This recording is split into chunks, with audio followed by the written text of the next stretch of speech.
fellow Toastmasters and guests. I think all of us have a story to tell. I think if all of us were made to stand here for a minute, we would have a wonderful tale about our lives that we would share with one another and talk about with one another. And there are people in our lives who've had that kind of difference, who've had that kind of impact in our lives. Today, I want to share the story of one such person who had a very similar impact.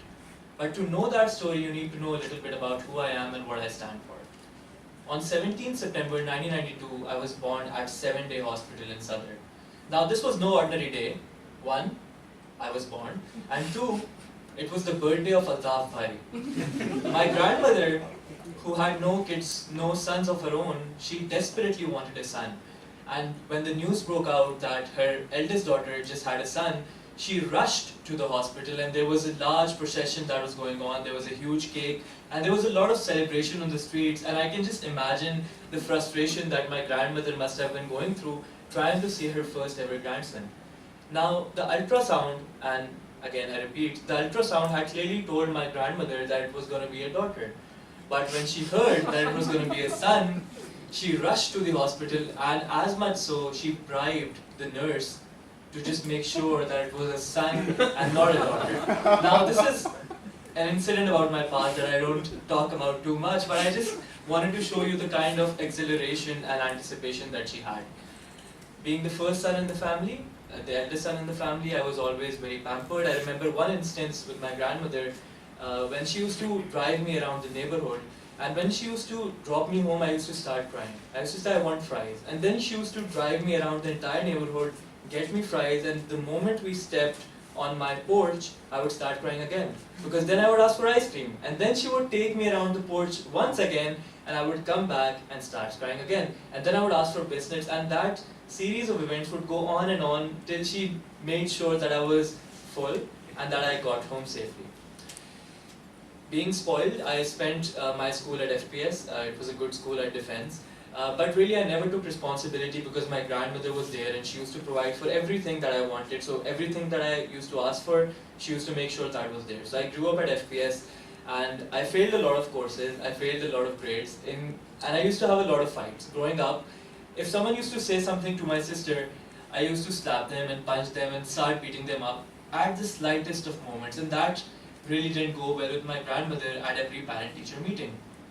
But as a loving grandmother, she always supported me, always tried to show the best part of me to the world.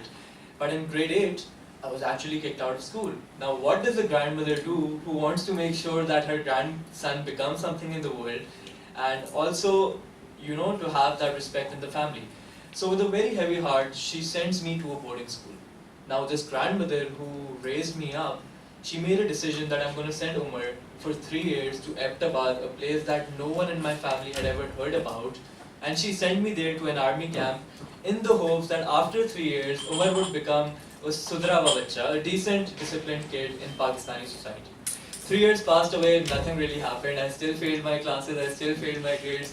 So she called me back. She was like, nothing is going to happen with you over there. You might as well stay with me where I can see you and see you grow, because she was pretty old by that time. But when I was at the boarding school, I realized the importance of Karachi. I realized the freedoms that we enjoyed. I realized what family meant, what friendship meant. And when I came back for my A-levels, that too at FPS, I started applying myself a little bit more. Not because, I think the only reason I started applying myself because I was scared. I didn't want to go back to the boarding school because I knew that if I messed up again, she would probably send me back.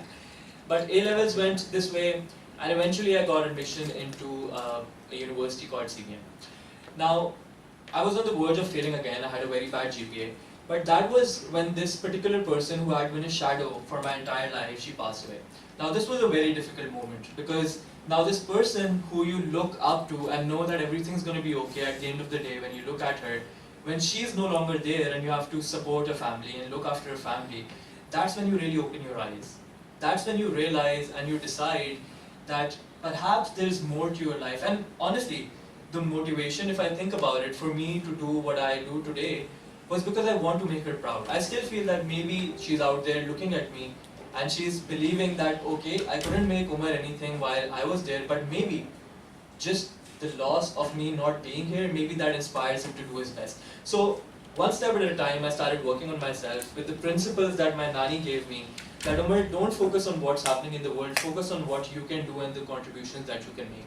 So in CBM, while I was failing throughout my life, eventually by year 4, I was the top student in my university. Then I got a chance to work at a wonderful company, TCS, then another wonderful company, GSK, and now, inshallah, I'll be traveling next week to do my MBA abroad. So the point being that if it's not always we ourselves who's making all the important contributions in our life. There are people in our lives, and we don't realize it at the moment, but they have an influence on who you are. It could be your parents, it could be an uncle, it could be an aunt, it could be even your friends who are really influencing you day by day. And I think the research is absolutely right when they say that you become like the five people you hang out the most with. And I think I realized that when my grandmother passed away, because then I had to live with an identity of what my grandmother would think if she was here. So at the end of the day, the story remains. Regardless of who we are, regardless of where we come from, respect and appreciate the people in your life, because you never know whether they're going to be with you the next year or not. Over to you.